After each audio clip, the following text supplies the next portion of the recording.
Hola, ¿qué tal? Bienvenidos. Esto es Semana. Es un gusto saludarlos y les vamos a hablar de política. Y para eso está con nosotros el ministro del Interior, Armando Benedetti, porque hay muchos temas de los que vamos a hablar, de tantas polémicas, tantas cosas que han ocurrido en los últimos días en nuestro país y sobre todo lo que viene en el Congreso de la República. Estamos en una época preelectoral y veremos a ver qué ocurre con el presidente Gustavo Petro. Ministro, bienvenido, es un gusto que esté con nosotros aquí en Semana. Bueno, muchas gracias por la invitación y muy amable por tenerme aquí, que hacía mucho tiempo no me invitaban. Bueno, y ahora lo hemos visto muy activo en redes sociales, haciendo videos, cosas, tal. ¿De dónde sale esa idea? Lo que pasa es que yo llego tarde a las redes sociales y me ha cogido mucha ventaja las redes sociales. Yo llego más o menos de verdad, a empezar a interactuar en redes sociales más o menos en octubre, agosto del 2020. Después de la pandemia. Entonces, pero después entré en campaña con el presidente, después me fui a vivir 2 años por fuera, luego hasta ahora otra vez es que empiezo a entender un poco qué es las redes sociales y estando en el ministerio me di cuenta. Entonces de hace unos 10, 15 días para acá hemos buscado quien nos ayude a editar, quien nos ayude a manejar el concepto, pero sin dejar yo de ser yo mismo, y por eso hemos implementado o incursionado en las redes sociales. Pero le han dado garrote, ¿no? Por ejemplo, ese video de la Selección Colombia, que entonces, según usted, la selección clasificó por Petro. No, eso dicen los enemigos. Yo lo único que estoy diciendo es que hay una coincidencia, que es verdad, que siempre que ha habido un gobierno de derecha, no clasifica la selección. Yo no dije sino solamente eso, lo demás es mamadera de gallo y burla, y los bobos se comen en la mague. Y el cuento de que los ricos son más ricos y los pobres son más ricos. Bueno, eso sí es verdad. Hay unos índices del DANE en donde demuestran que la pobreza monetaria ha bajado y donde los ricos se han triplicado sus ingresos porque así lo han declarado, y eso está en las cifras. Luego, no es un invento mío, pero vuelvo y le digo, buena parte de lo que yo hago, los bobos se comen el amague, creen que yo dije una cantidad de cosas que yo dije. Yo no dije que por ser de derecha no clasificábamos. Yo y lo único que hice fue que en el tiempo, y siempre ha pasado así, cuando ha habido un gobierno de derecha, la selección no clasifica, eso es todo. Incomprendido, ¿qué es usted? Bastante, porque me dan bastante duro y me inventan mucho cuento. Oiga, ministro, mire, los últimos días con lo que pasó con la elección del magistrado de la Corte Constitucional de Carlos Camargo, algunos sectores, específicamente del Partido Comunes, dijeron que usted había sido derrotado. ¿Fue una derrota? Bueno, recuerde usted que ellos dicen eso porque yo dije que el pacto histórico en los comunes, y es clarísimo por la votación, hubo personas, congresistas, senadores que nos traicionaron, que votaron por Camargo. A raíz de eso, ellos salen y dicen que yo fui derrotado, y es verdad, yo fui derrotado. Es la única derrota pues, que he tenido como ministro, porque si usted revisa desde que yo llegué, que son más o menos 6 meses, yo llegué cuando estaba la reforma a la salud empantanada en la Cámara, en la plenaria de la Cámara, la saqué en 3 días.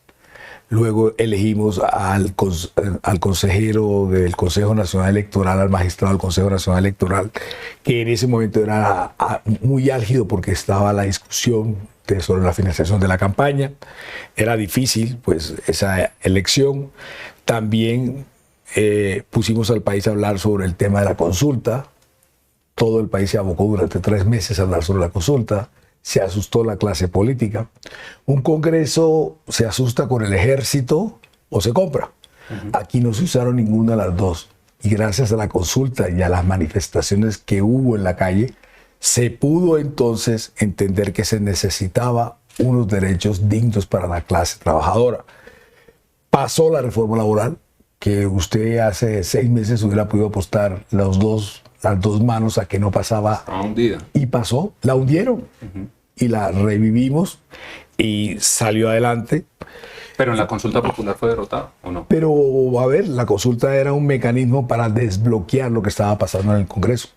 La consulta, cuando hay un bloqueo institucional o hay un hecho para dirimir entre el Ejecutivo y el Legislativo, se quitaba la consulta. Al hablar de consulta, ellos quitaron el bloqueo que había en el Congreso de la República. ¿Quién ganó ahí? El gobierno.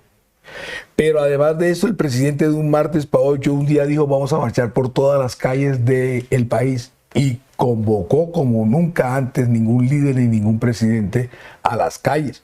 Logramos meter 80.000 personas el 1 de mayo, el día que se iba a meter la consulta ante el Congreso de la República. Convoqué y coordiné las reuniones de Barranquilla y manifestaciones de Medellín, Cali y Bucaramanga. O sea que si usted, bueno, subsanamos el hecho de que de lo que la Corte, el magistrado Ibáñez, ha querido torpedear, que es la reforma pensional. También ayuda a subsanar eso en la Cámara. En vacaciones, un sábado de puente, logramos conseguir 105 votos por el sí. Entonces, si usted revisa, el panorama y el balance es positivo, pero está lo de Camargo que me pone triste, me deja bastante pensativo y sí, fue una derrota. Pues es la primera vez que usted acepta esa derrota, ¿no? Bueno, es la primera que me derrotan. Y menos en el Congreso, porque yo fui presidente del Congreso, fui presidente del partido, siempre estuve en la coalición, siempre puse procurador, siempre puse contralor, siempre estaba en la mayoría dentro del Congreso de la República y es la primera vez que pierdo en el Congreso, por lo tanto me dio durísimo. Y además que fue de traición, pero la traición no es tanto lo que duela, sino un poco como la conspiración de una cantidad de situaciones bastante tontas y de mucha paradoja en contra del presidente de la República y el gobierno, casi que suicidándose cada uno de ellos. Pero en esa derrota no tiene responsabilidad el presidente Petro, porque las cargas estaban equilibradas cuando se iba a dar esa elección, pero el presidente Petro antes de la elección puso un par de trinos que hizo preocupar a los congresistas. Y realmente se notó abiertamente que la candidata era Balanta. ¿No cree que el presidente tuvo incidencia en que cambiaran las cosas? No, yo no creo que no. Creo que eso más bien es una excusa para aquellos que no querían acompañar a Balanta. Balanta no era la mejor candidata, pero Balanta no era la candidata del presidente de la República. Balanta no se ha reunido más de una sola vez en la vida con el presidente de la República. Y le metieron el cuento de que al país, de que era de Petro, y que con eso íbamos a buscar la conmoción interior y que con ello entonces íbamos a dar un golpe de Estado. Y un poco de tontos se creyeron ese cuento tan fantasioso. Pero se la jugaron de frente por ella. Así diga que no era la candidata de Petro. Pero ¿qué es jugar? Si es verdad que... Fíjese usted que en el Congreso o en el país nunca más nadie volvió a decir que estábamos dando mermelada, como lo sugirieron cuando yo llegué al ministerio. Nadie nos puede acusar de eso. Pero pidieron renuncias de 3 ministros. A ver, se pidieron tres renuncias de 3 ministros porque representan a 3 partidos o a unas facciones de los partidos que están acompañando al gobierno. ¿Y qué pensaron que eran los que los habían traicionado? No es que hayan pensado, de pronto era que han podido hacer un mayor trabajo desde el punto de vista de convencimiento, no de repartimiento de puestos. ¿Y eso no es mermelada? No, para nada no es mermelada, porque aquí se hace de frente.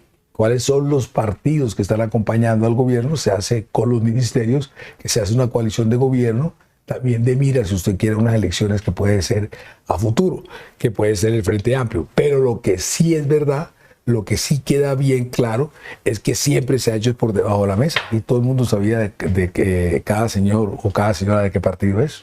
¿Y las renuncias del ministro de Trabajo y de Comercio no se van a aceptar? Bueno, eso es fuero del presidente, él es el que tiene que decidir y ese es ámbito de él. Claro, porque es importante para lo que está pasando en el Congreso. Mencionaba usted ahora la reforma pensional.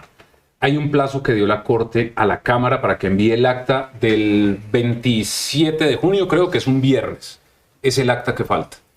Parece que el tema se está embolatando. No, no se está embolatando. Es que todo se demora, como la Corte friega tanto, porque la Corte es el tercer auto que manda para tratar de subsanar la reforma. Eso nunca había pasado por un solo magistrado. Está bloqueando la voluntad del Congreso, que la ha expresado 3 veces, y además de eso está bloqueando un proyecto de ley y una ley que es del presidente de la República.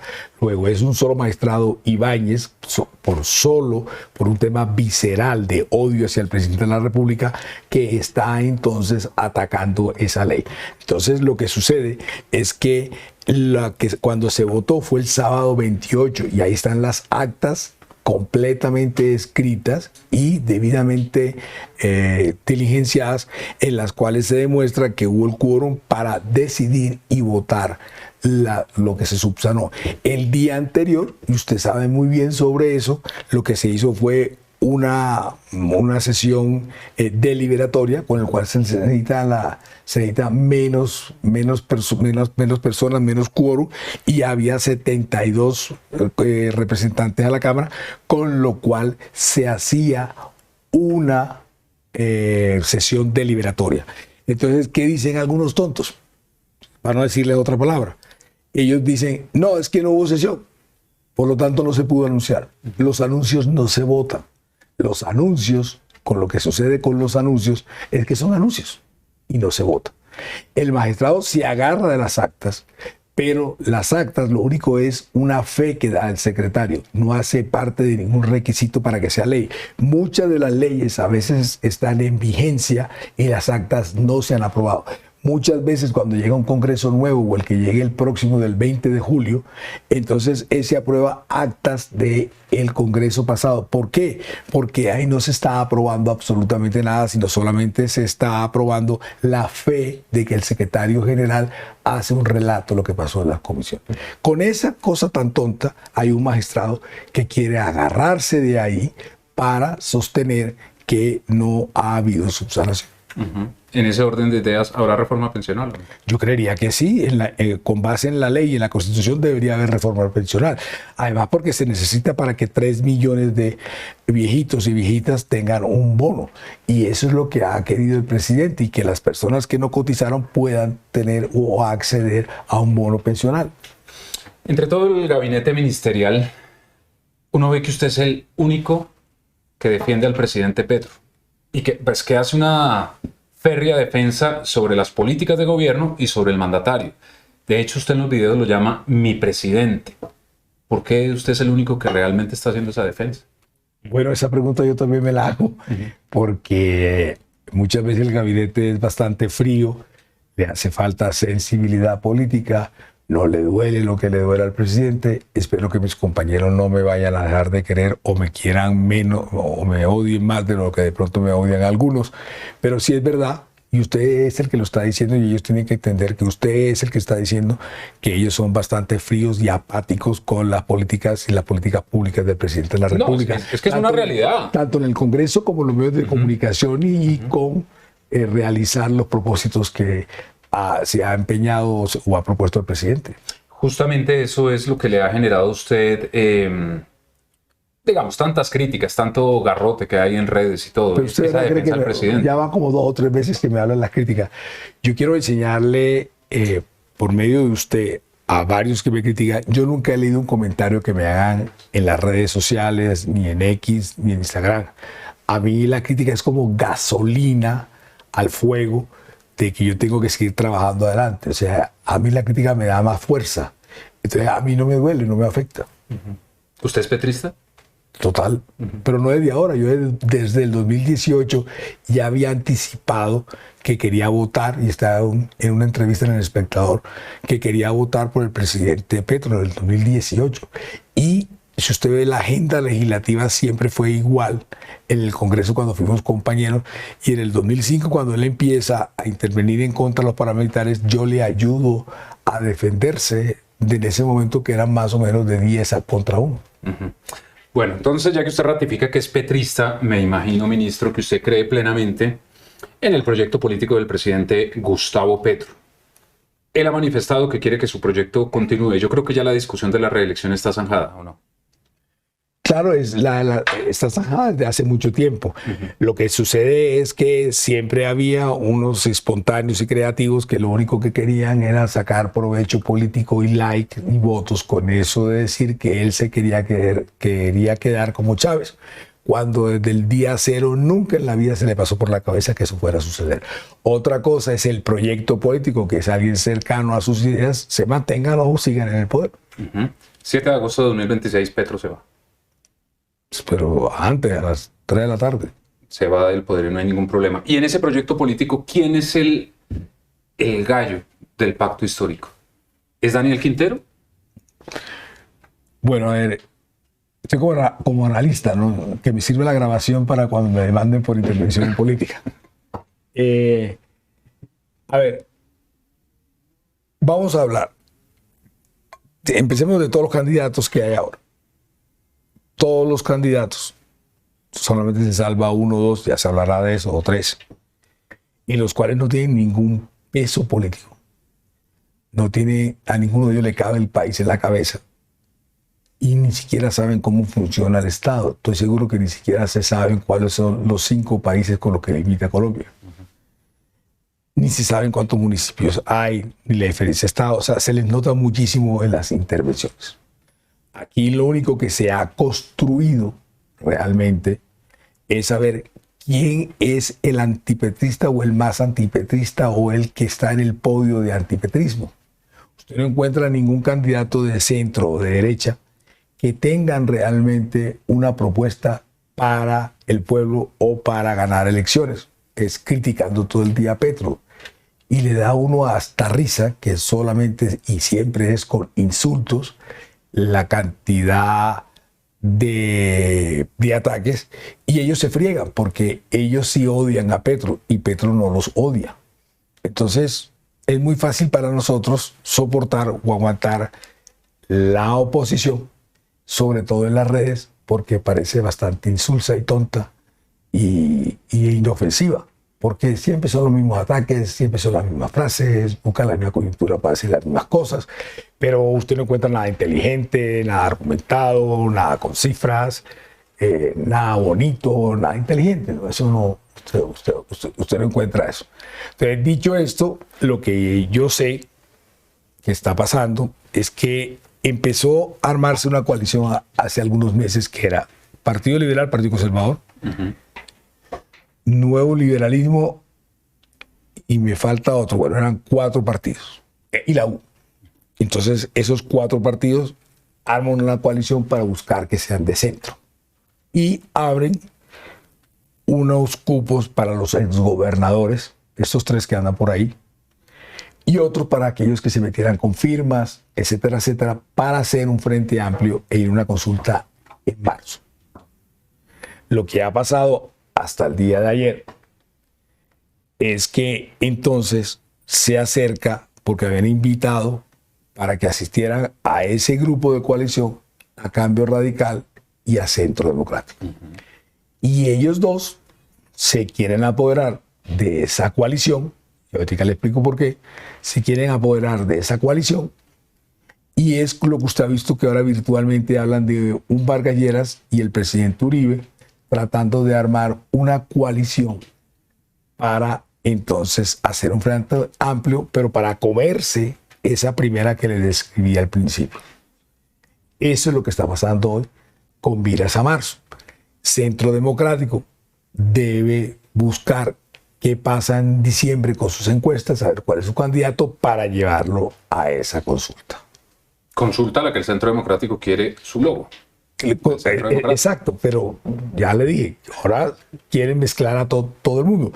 Pero personas como Juan Manuel Galán dijo, a mí no me va a comer el lobo, yo no voy a estar con Vargas Lleras y con Uribe. La U ya dijo, yo tampoco voy a firmar, creo que eso fue el martes pasado o la semana pasada, yo no voy a firmar la coalición para irme al Frente Amplio.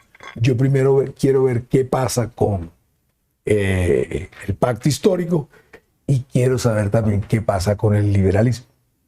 Entonces, todo el mundo en el centro está un poco molesto porque la ultraderecha se los quiere comer vivo.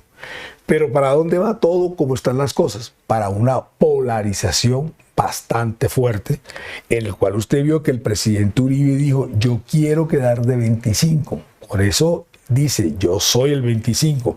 Los otros que vengan a llorar, o sea que va a haber lista cerrada, los otros que vengan a llorar, a decir, ¿por qué me pone el 21 o en el 15? Todo el mundo le va a decir, pero si el presidente Uribe está de 25, pues usted se puede quedar en el 21. Eso obligaría o estimularía a que al que quiera ver al presidente Uribe de senador tenga que votar masivamente. Entonces vamos a hacer las cuentas alegres. 25 del Centro Democrático, que es lo que quiere hacer el presidente Uribe, Y nosotros también pondríamos 25 o no del pacto histórico. Estamos hablando de 50, más o menos la mitad del Senado de la República. Que 25 votos son unos 4 millones de votos, aproximadamente. No tanto. Pacto histórico tuvo 20 y tuvo 2.800.000 votos. Por eso más o menos cuando usted Póngale pasa... 3,5. 3,5 más o menos. Y no lo veo difícil. Y pacto histórico, recuerda usted que tuvo una mala votación, aunque fue buenísima, pero no fue la que se hubiera querido porque la gente no identificaba pacto histórico Petro. Esta vez sí. Y si las encuestas muestran de que él tiene un 40% de aprobación y que podría delegar o tener un 30%, estamos hablando de una cifra muy importante para elegir Congreso. Entonces, ¿quiénes serían los primeros damnificados de todo esto? El partido de la U y el partido de Cambio Radical. Eso sí que bajarían automáticamente. Y en la segunda etapa, ¿quién se fregaría? El Partido Liberal y el Partido Conservador por estar detrás de los lineamientos viscerales de Efraín Cepeda y del presidente César Gaviria. Con ese análisis que yo le hago, en esas elecciones marcaría en marzo quién puede ser el presidente de la República. Y el candidato del presidente Petro, júrelo que está en segunda vuelta. Si ese candidato con una fuerza muy fuerte, como le estoy diciendo, para el Congreso de la República, escogidos esta vez sí de verdad, mejor de los que fueron elegidos para el pacto histórico como congresistas, usted puede augurar una buena pelea para quedarse otra vez el proyecto dentro de la próxima presidencia en los próximos 4 años. Bueno, pero entonces vamos a ir por partes porque ese usted ya me abrió varios chismes, frentes. Sí, pero ahí le acabo de hacer un buen análisis con chisme y que ojalá tenga grabado esto para cuando pase lo que va a pasar. Y que está bien informado, porque lo que acaba de contar de lo que está pasando en esa coalición es totalmente cierto y no se ha ventilado, pero sí tienen bastantes problemas. Ya lo puede ventilar. Pero entonces vamos por partes, porque no me respondió lo de Quintero. Lo de Daniel Quintero. Entonces, Daniel Quintero es el de Petro. Daniel Quintero no, Petro no se mete en las candidaturas y Petro no se está metiendo.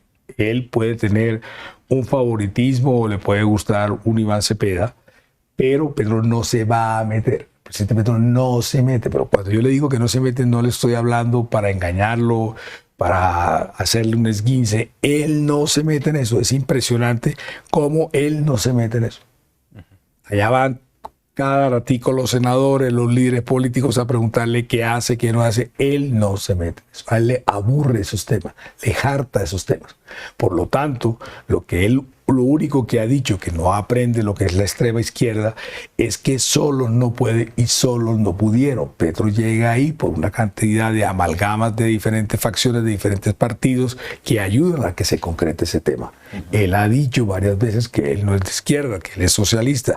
Él ha dicho que no es comunista. Él lo que ha dicho realmente es que cree en una mayor distribución para el pueblo y no en salvaguardar los intereses de los ricos de los ricos. Eso es básicamente lo que es el presidente Petro, en lo cual nadie puede tachar o negar lo que le acabo de decir.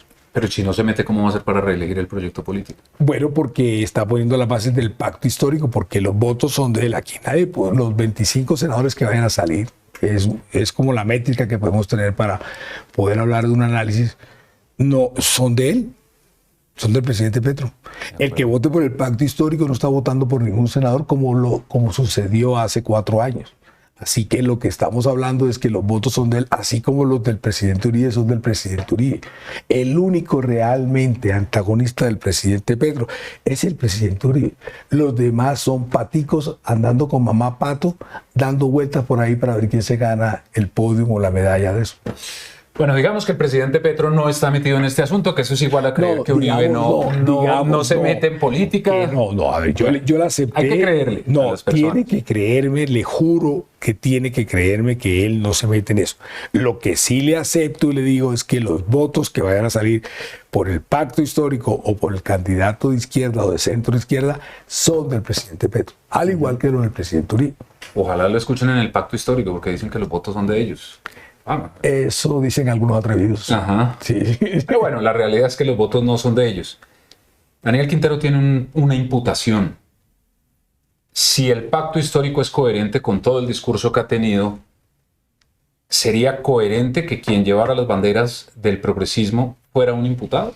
A ver, creo que imputados podemos estar todos. Y las imputaciones aquí se hacen es con base en enemigos políticos. Y él tiene unos enemigos políticos feos. Y esos enemigos políticos seguramente están detrás de todas esas investigaciones. Porque aquí la justicia se politizó.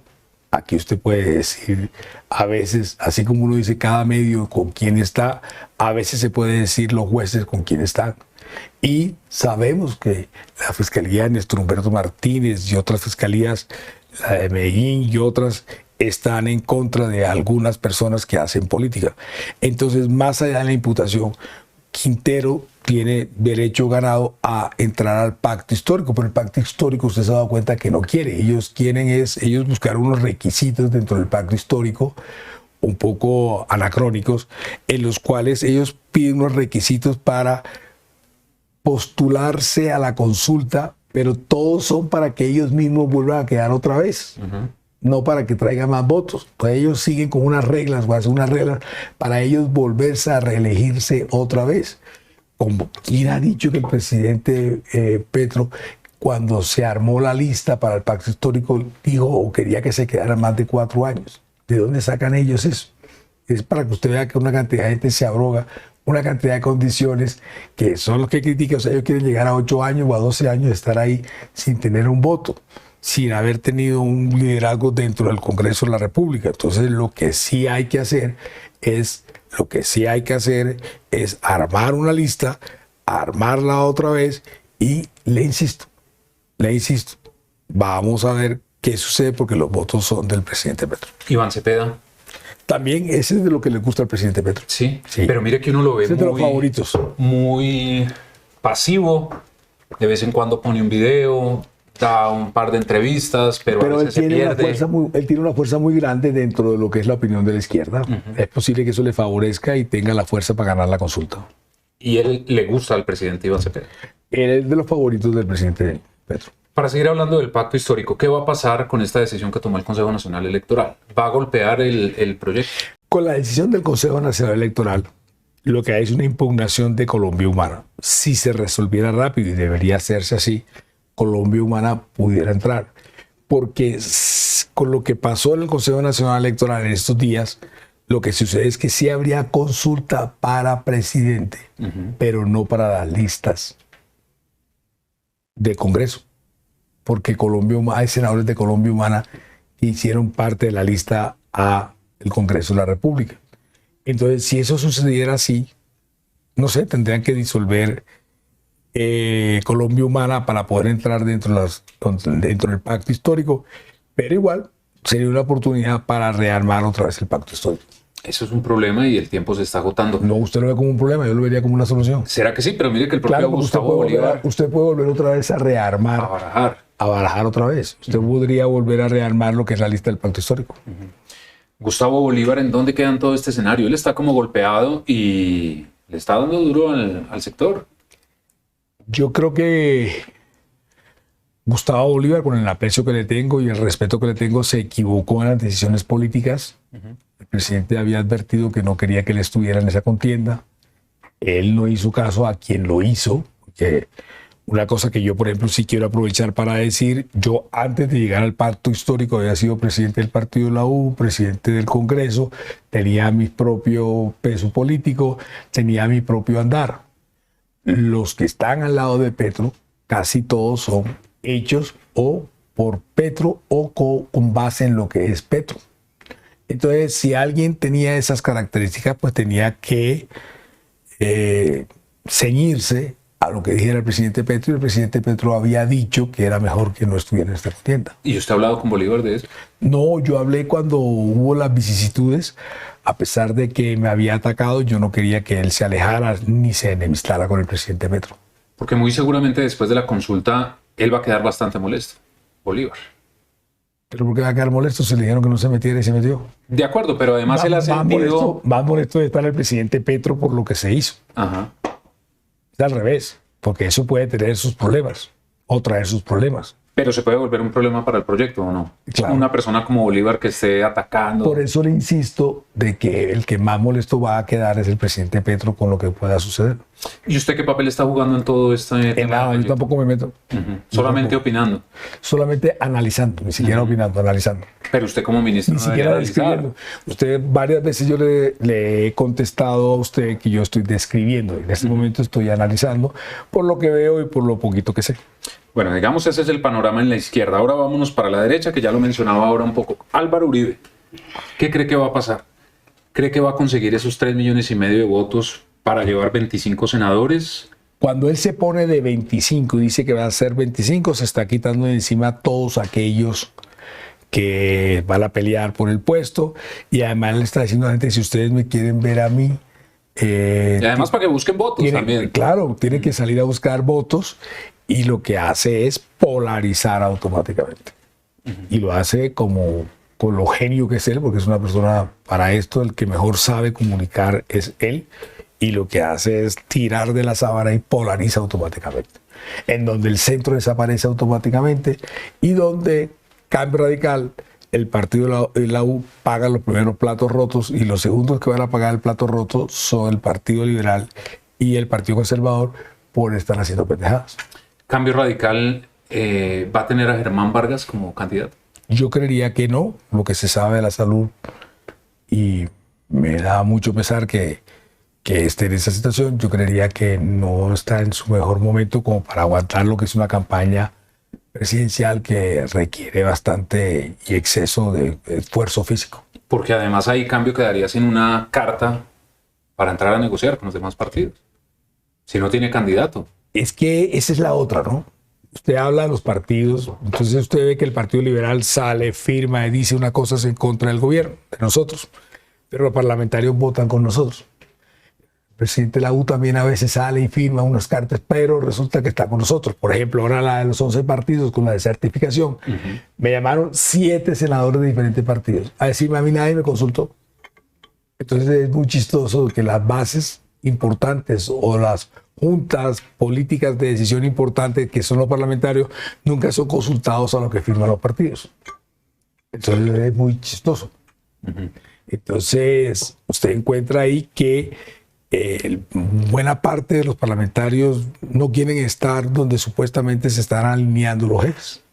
¿Miguel Uribe Londoño le alcanza para ser el candidato del Centro Democrático? Yo creería que él tendría que atizar mejor, sin ser un crítico ni estar de mala fe. Lo digo de la mejor manera porque yo lo conozco a él. Miguel Uribe Turbay fue el director de las Juventudes en mi campaña en 2010 al Senado. Tendría como que centrarse más en propuestas, que es lo que era esta haciendo. ¿Vio lo de Cabal con María Claudia Tarazona? Sí lo vi. Esa supuesta amenaza. Pero yo no creo que haya pasado esa amenaza, ¿no? ¿Será que no? Yo no sé, yo lo digo por instinto, yo no creo que haya habido esa amenaza. A ver, pero ahí hay dos cosas. Ustedes siempre permanecen con un micrófono en la solapa. ¿Eso podría ser normal o no? Pues a mí a veces se me queda ahí, me duele que se me quede ahí. Yo tengo la lengua larga, entonces es peligroso que se me quede ahí. Y usted que conoce a Cabal muy bien, que sabe que es una mujer frentera, ¿cree que sí le dijo eso a María Claudia? Pero ¿para qué llevaría uno el micrófono para amenazar y quedar evidencia que yo amenazo? Sería grabar la evidencia, ¿no? Por eso, yo no entendería eso. Por ahí hay una hipótesis de que todo esto es una estrategia para afectar a Cabal. ¿Usted cree que pueda ser? ¿Que haya fuego amigo dentro del Centro Democrático? Yo creo que es más bien un poco exceso de protagonismo de algunos actores que no tendrían por qué estar haciendo actores en la política, pero que quieren explotar eso en política. Eso es lo que está sucediendo. ¿Y usted cree que María Claudia va a terminar en política? Pues por lo que no le gustaría, pero yo no sé cómo se repartan las funciones y los libretos dentro del Centro Democrático. Porque ella dijo que no le interesaba la política, pero en una entrevista en Noticias RCN dice que viene haciendo política hace 15 años. Entonces la gente quedó como sorprendida realmente de lo que ella quiere hacer. Por eso vuelvo y repito la frase que le dije ahorita, veo exceso de protagonismo de unas personas que no son actores políticas fungiendo como actores políticos, pero yo no sé cómo se van a repartir las funciones dentro del Centro Democrático.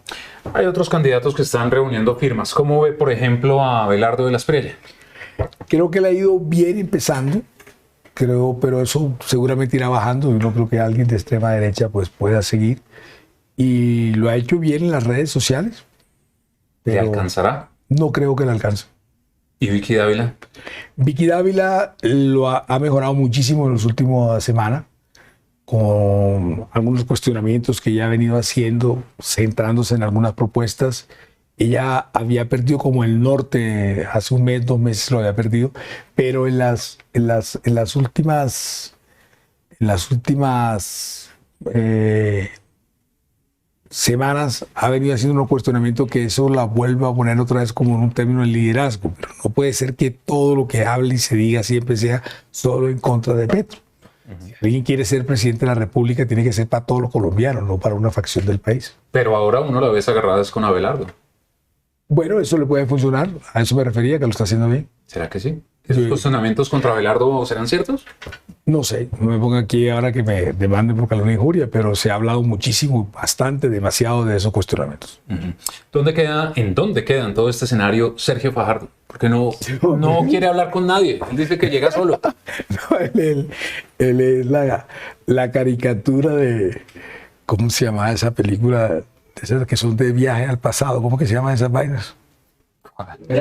Volver al futuro. Él siempre es el mismo candidato, con el mismo tipo, con el mismo destino, con los mismos puntos, con el mismo comienzo y con el mismo fin. Porque los demás candidatos dicen que lo llaman y él dice que no quiere hablar con ellos, que va hasta el final. Ahora bien, usted sabe que ha buscado reuniones con los Char. Sí, ha estado arriba con los Char. Ha estado arriba bastante con la clase política. Todos sabemos en qué anda y con quién se reúne. A mí lo que me da risa de ese tipo de actores políticos es que cree que se puede ir a reunir un viernes allá en Barranquilla con los Char y la gente no se entera y los Char no cuentan qué hablaron y todo lo demás, que los Char se reúnen con todos, etcétera. Entonces, o sea, para mí es muy chistoso. Te lo juro que me da mucha risa. Pero ¿cómo entender eso? Que una persona como Fajardo y habla otra cosa que da risa, no porque no lo practique, no porque no sea importante, pero entonces creen que para uno ser presidente, entonces tiene que hablar mal de Benedetti, hablar mal de Petro, hablar de que ellos sí tienen moral cuando sabemos que no la tiene. Por ejemplo, este fue el que se reunió con Don Berna y el que hizo toda los pactos con Don Berna para las barras de fútbol, para que no se mataran a escondidas, el mismo Fico Gutiérrez. Entonces, no sé, o sea... pero no hay una propuesta, no hay algo inteligente y es muy amanerado. O sea, no sé. ¿Muy qué? Amanerado, usted lo ha visto. Parece un muñeco eso de títere. Pero allá en esa campaña está Anthony, el catalán. Usted lo conoce muy bien, Anthony. Bueno, pues de pronto ha mejorado, y de pronto tiene una táctica diferente. Fajardo, porque Anthony es excelente, es muy bueno. O sea, es de las mejores personas que yo he conocido, no solamente a nivel personal, sino a nivel profesional. Ojalá le ayude. A Fajardo no me cae mal, ni le tengo odio. De pronto creo que lo haría bien, pero ojalá que Anthony le ayude. Claro, pero lo de Fajardo no se comprende a veces, ¿no? Critica a los dirigentes políticos, a las casas políticas, se reúne con ellos. Critica a Petro, busca a personas que trabajaron con Petro. Dice que va a hacer algo diferente y en una entrevista reciente dijo que hará lo posible para que la tercera sea la vencida. Pues, ¿Cómo entenderlo? No hay que entenderlo, hay que simplificarlo, es pura bulla. Oiga, ¿usted no le da la impresión que Claudia López está como desaparecida? Y Claudia López también la embarró. Yo siempre, varias veces en semana, dije que Claudia López era la que mejor posicionada estaba. Me acuerdo de las primeras entrevistas que yo di, que para ese momento quien se quedara en el centro y tendiera puentes a la izquierda, a la derecha, podía ser presidente. Ella lo estaba haciendo, pero yo no sé qué le pasó, que se movió hacia la derecha o la hicieron verse como si moviera a la derecha, y lo que quedó entonces planteado fue que sí, mejor dicho, para resumirlo, si ella no se mueve, ella sería hoy la persona que más opciones tendría para la presidencia de la República. Claro que es que no hay encuestas para saber cómo vamos. Sí, pero mejor. Porque ¿Le parece mejor? Claro, porque con esa encuesta ustedes manipulan y crecen y hacen candidatos. Pero ¿no le parece que la gente no se entere en qué está el tema? ¿Quiénes pueden ir punteando en las encuestas? Quienes tengan un mayor reconocimiento. Quienes gasten cientos de millones de pesos en las redes sociales. Eso no es igual o igualitario para otros candidatos que no tienen los mismos recursos. Entonces, ¿qué hace las encuestas? Crecer a esas personas que han invertido una cantidad de plata que no van a registrar en las campañas de políticas. Entonces, esa encuesta recoge y afecta y termina acabando y distorsionando la realidad de ese momento. Esperemos, cuando ya se acerquen las elecciones, que hayan hecho un trabajo previo todos en términos de igualdad, a ver qué es lo que sucede. O sea, cuando usted sea candidato, se va a dar cuenta de que la ley de encuestas sí friega un poquito la cosa. Yo nunca he pensado ser candidato. No, a la alcaldía de Barranquilla no. ¿Será que no? Me gustaría ser alcalde, pero que lo esté pensando o esté en eso, no. De pronto llega. De pronto. Ese tema de las encuestas, ¿es una mordaza? No es una mordaza.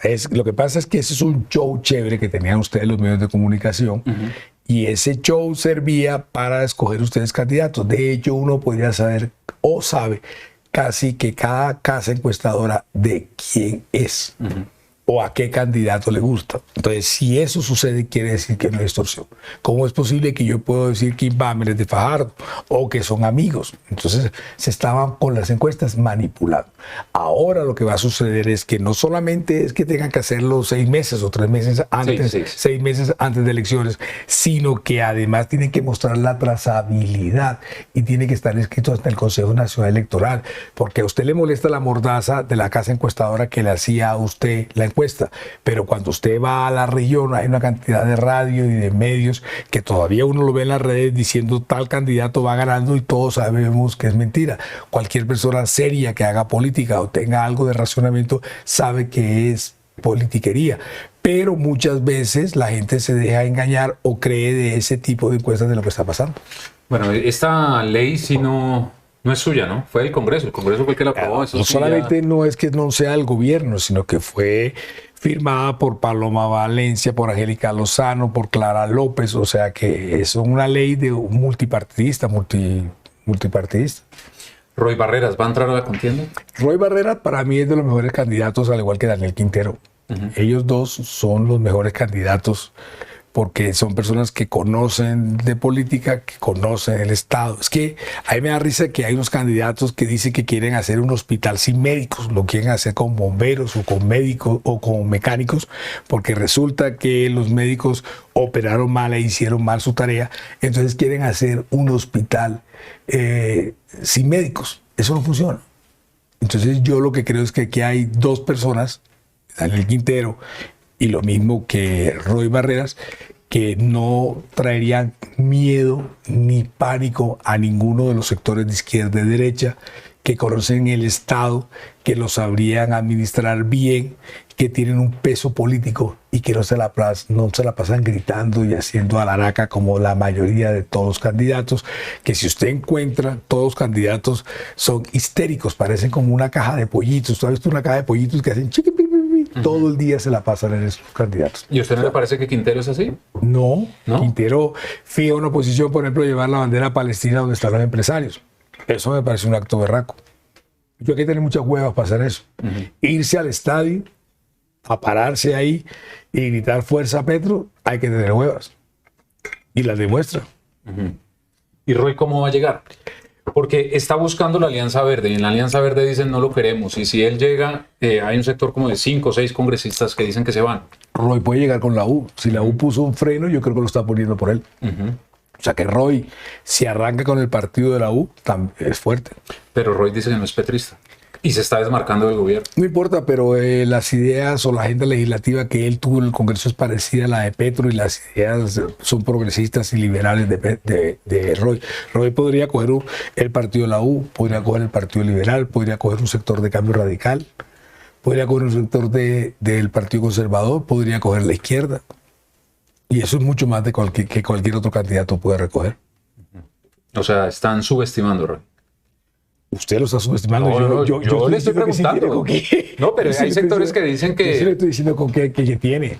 Hay sectores porque no lo ven marcar en las encuestas. Por eso, si las encuestas estuvieran saliendo ahora, como las predeterminan y las manipulan, estaría liquidado por hoy. Pero usted hoy, además de unas cuentas internas, no tiene eso en el pueblo o en la calle, no la tienen como para salir a demeritar o subestimar algo.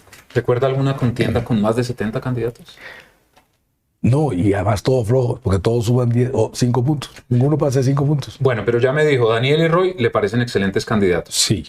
Digamos, ubiquémoslos en un mismo sector. ¿Qué otros les parecen buenos candidatos? Cepeda también es buen candidato. Iván Cepeda. ¿Y de otro sector, quién le parece bueno?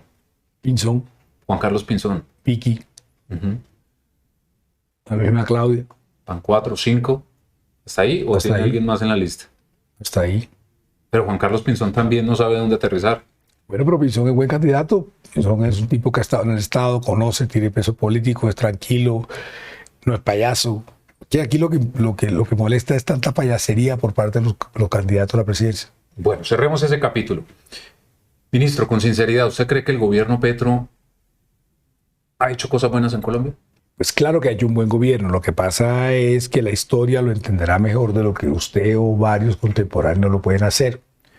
Usted no puede decir que el presidente Petro esté del lado de la mala distribución del ingreso, de la desigualdad, ni de que los ricos sean más ricos y los pobres sean más pobres. Usted no puede, ni nadie puede decir eso.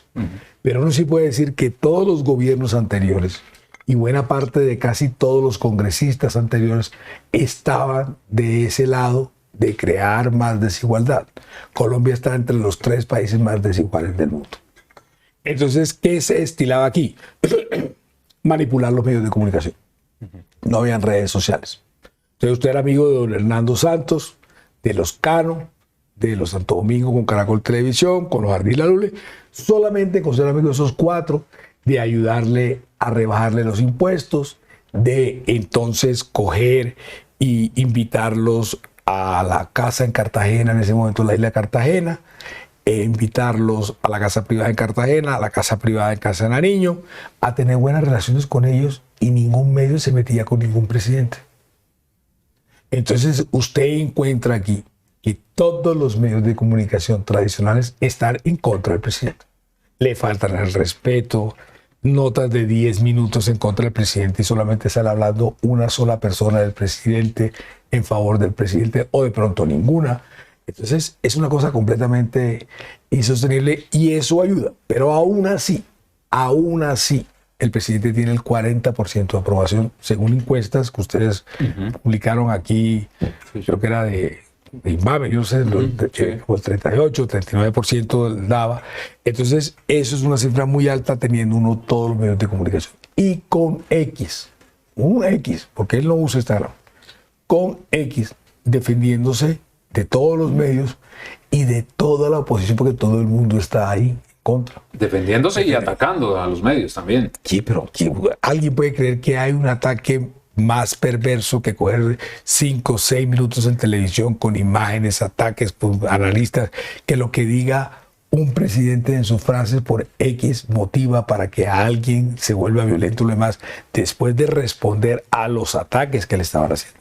Él no empieza los ataques, él responde a los ataques y a las mentiras y al silencio de las verdades que realmente pasaron. Pero ¿cuáles son las mentiras, ministro? ¿Mostrar las realidades del país? Digamos, es que uno siente que al gobierno no le gusta vamos al tema de la salud. Lo que está Ahí pasando. hay declaraciones en las redes sociales del presidente Pastrana, del presidente Santos, del presidente Uribe, hablando de que la ley 100 fracasó y que las EPS se están cogiendo los platos.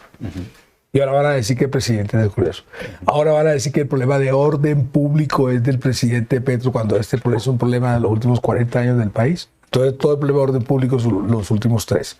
Usted encuentra que la mejor medida para buscar o descifrar qué pasa en orden público es con los asesinatos o muertes violentas entre cada 100.000 habitantes. Nosotros estamos entre 27 y 26 muertos por cada 100.000 habitantes. Cuando se fue Uribe estaba como en... Cuando él llegó estaba en 80 y pico. Cuando él se fue estaba como, ya no recuerdo muy bien las cifras, en 50, 60. Cuando llegó Santos estaba en 40. Las dejó gracias al proceso de paz en 20 y pico. A Duque le bajaron a 24, pero era porque había pandemia. Le volvió a subir a 26, 27 y nosotros le hemos mantenido. Explíqueme por qué van a decir que sí ha crecido la extorsión, sí es verdad, pero es que lo que no entiende el país es que aquí cambió lo que es el tema de las mafias. Las mafias ya no son como antes, que eran capos de capos, que eran los que controlaban el ingreso de la coca a diferentes países. Aquí las mafias ahora, o la cocaína, para ponerle un ejemplo, son como franquicias. Aquí se cultiva, se produce y viene y la recoge y se la llevan. Eso es lo que está pasando, las mafias europeas. Lo que sucedió, el consumo en Estados Unidos se ha detenido, pero ha crecido muchísimo en lo que tiene que ver con Europa. Y allá es donde se está destinando buena parte de la producción y el cultivo de la hoja de coca aquí. Y usted ve que encuentra ahora detenidos italianos, albaneses y muchos europeos que tienen que ver con el tema de la cocaína. Entonces ya lo que hay ahora es un tema de sicariato, asesinatos por sicariato, por controlar los puertos para que puedan venir a recoger la coca esas empresas mafiosas. Entonces la gente no entiende eso. No estamos peleando con la misma mafia de antes. Entonces, en tema de seguridad, las cifras están mejor que antes de muertos violentamente por cada 100.000 habitantes. Ayer el presidente lo explicó, en esos días lo explicó el presidente, de cómo se encuentra el tema de el aumento de hoja de coca por cultivos, quien lo dejó en 230.000 y quien más le creció fue en el 2021 al presidente Duque. Es el gobierno que más ha incautado cocaína. Pero porque se produce más. No es porque se produzca más, es porque usted lo que tiene que darle golpes a los narcotraficantes, no a los cultivadores.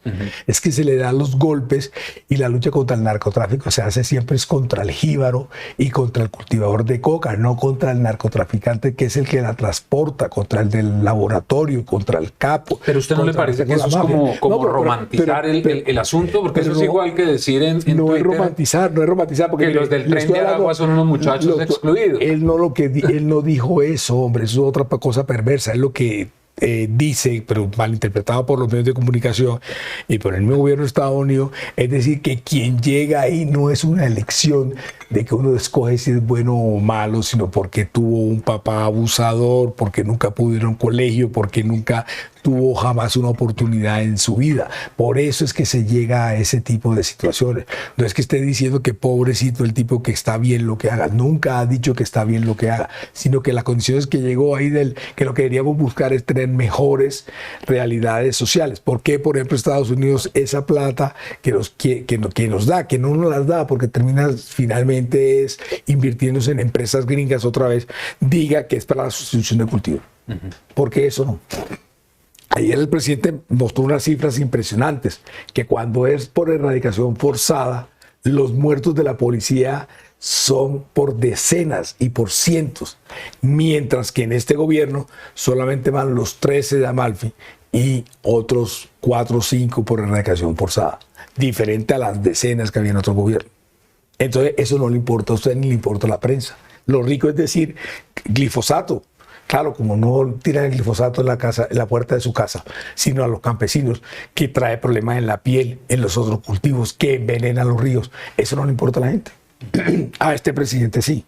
Aquí lo fácil es decir lo que dice una cantidad de bobos, de decir, a la derecha vamos a disparar, glifosato, no sé qué. Eso es lo fácil de decir. Lo difícil es construir realmente, proteger a los campesinos. Aquí, ¿qué candidato usted ha visto la presidencia de la República que dice que hay que proteger a los campesinos?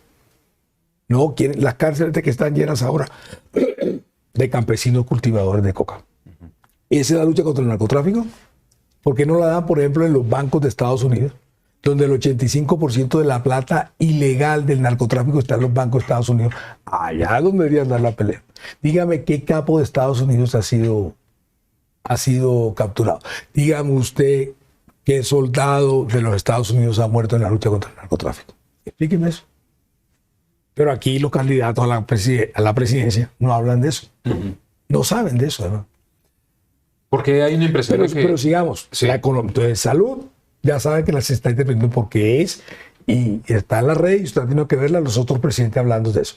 En el tema de seguridad, las cifras son mejores que esta. En la lucha contra el narcotráfico son mejores que los de otro gobierno. En el tema de la economía mejor que nunca, en manos de alguien que es de izquierda y que supuestamente iba a expropiar e iba a hacer una cantidad de cosas locas y que iba a acabar con el país. Ya, Colombia va muy bien.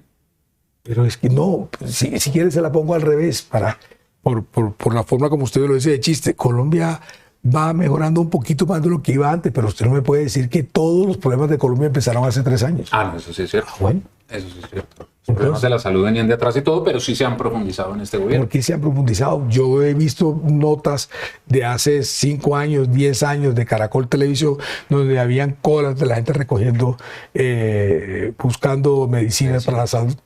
Pero ese modelo hizo agua. Ese es un modelo en el cual está clarísimo, por lo que ha mostrado el presidente Petro, que es la clase política la que está metida con las EPS y por eso nunca quiere una reforma a la salud.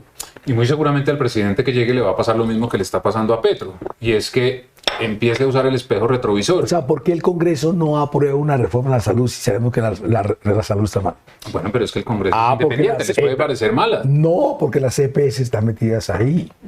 Porque es que hay mucha plata. Es que la plata que se mueve ahí son de billones de pesos que se ha perdido en los últimos años. ¿Usted se imagina uno esconder 5 billones de pesos como hizo la Junta de la 9 EPS? Oye, menciona usted al Congreso. Un amigo suyo, Alfredo, sabe que propone cerrarlo. ¿Eso tiene idea de algún asidero? No, claro que no, hombre, claro que no. Eso otra vez son frases para sacar likes, para salir en televisión, porque es que una cosa que ustedes hacen los medios ahora es que no importa si es verdad o mentira, sino que eso genera un buen titular. Es que los medios están pero es que eso asusta a la gente. Están tarde en hacerse un examen de qué es lo que está pasando con ustedes. Y además se van a terminar destruyendo porque nadie les va a parar bola ni nadie va a creer en ustedes porque la gente como que toma unos bandos, nadie sabe la verdad. Yo hice periodismo, trabajé en El Tiempo y trabajé en el noticiero QAP y usted no podía publicar nada de otra persona hasta que hablara con esa persona. Y si la persona no aparecía, no se podía publicar nada, pero si al tercer día no aparecía, sí se podía publicar algo y siempre tenía que ser con pruebas. No, aquí cualquiera puede decir lo que sea del otro, usted titula con base en lo que dijo el otro y después el otro titular es lo que contesta el otro y esa es la noticia. ¿Por qué darle uno despliegue o titular a unas cosas que uno no sabe si son verdad o mentira?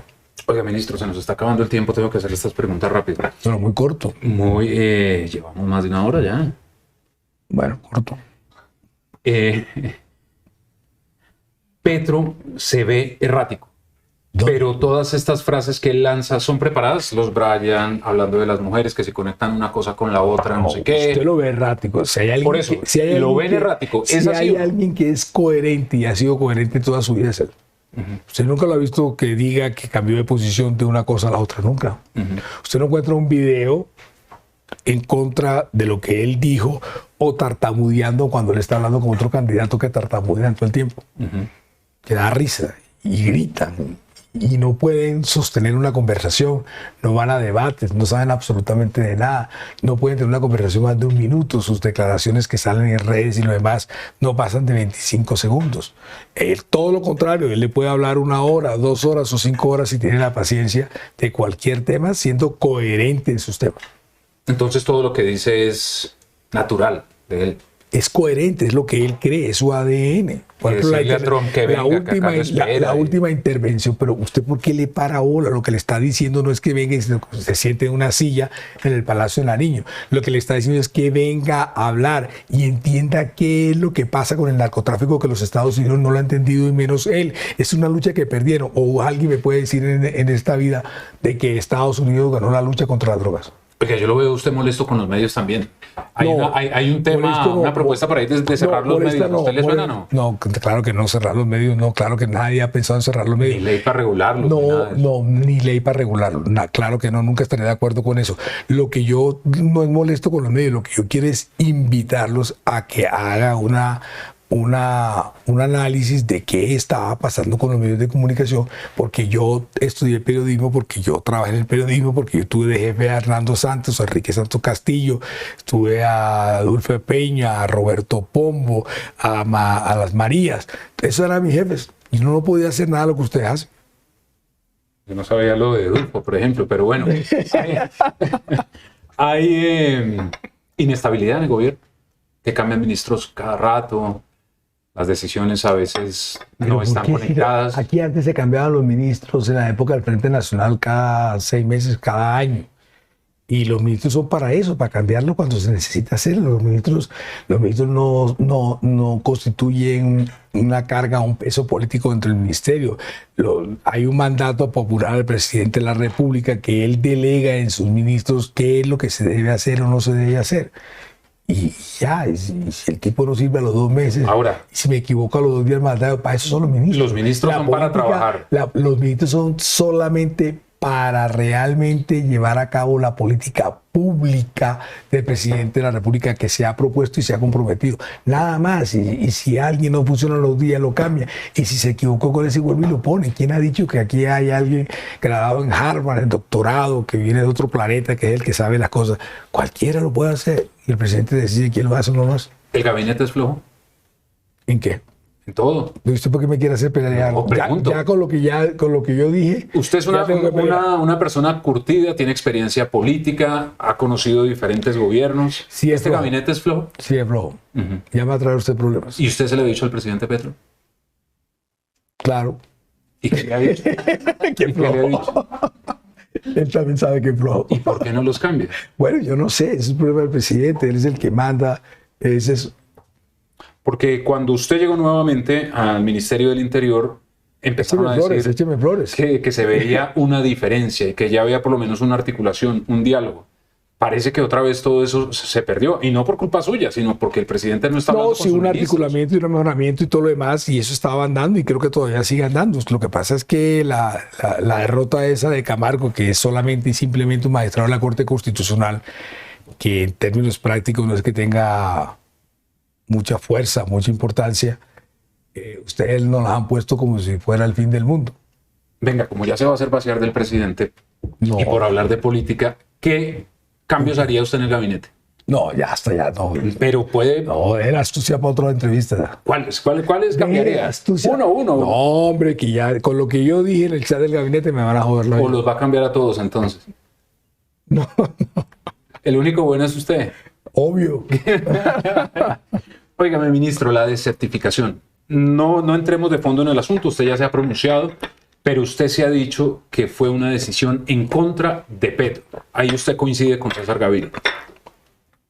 Una decisión política en contra de Petro. Sí, pero yo lo digo de forma inteligente, Gaviria lo dice de mala leche. Porque si es en contra de Petro, quiere decir que los Estados Unidos no son serios con el tema de la desertificación. Si es algo personal, por algo personal están insultando al pueblo de Colombia, que es el que más muertos ha puesto y el que más ha peleado contra el narcotráfico, de un problema que es de ellos y no de nosotros. Entonces, ¿cómo alguien, un expresidente de la República, se puede poner feliz porque desertifiquen a un presidente y no al país cuando el país también se lleva esa sanción? En 10 meses puede cambiar esa decisión o ratificarse y ampliarse. A nadie le importa que cambie. Nosotros no vamos a aceptar ese chantaje. Eso es un chantaje. Eso quería decirle, se va a radicalizar la postura contra Estados Unidos. Vamos a ver qué se hace. Yo haría otras cosas, pero eso es otro tema.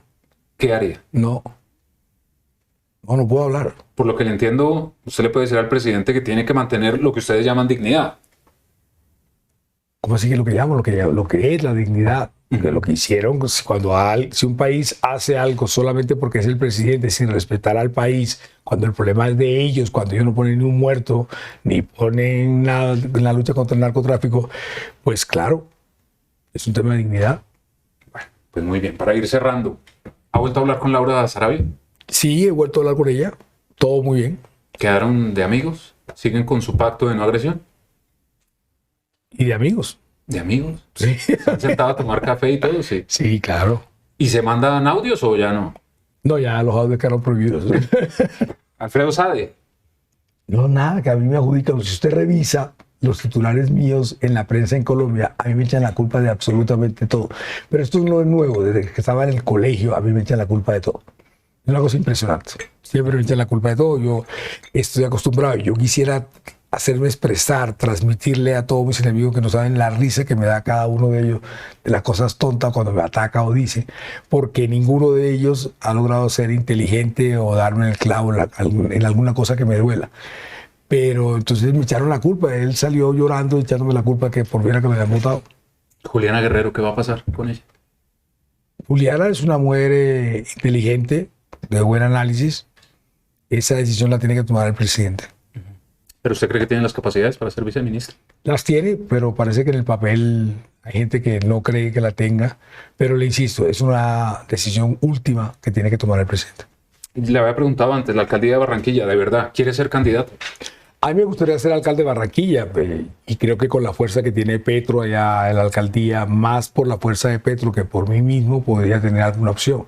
Pero es algo que tengo que pensar. Y ahí han mencionado, porque lo vieron usted en Barranquilla con Wilson Quimbayo, que justamente esa sería una manera de empezar a abrir su candidatura a la alcaldía por la Universidad del Atlántico. ¿Es así? Lo que pasa es que la Universidad del Atlántico perdió lo que uno llama la ilustración y eso se volvió fue un fortín político.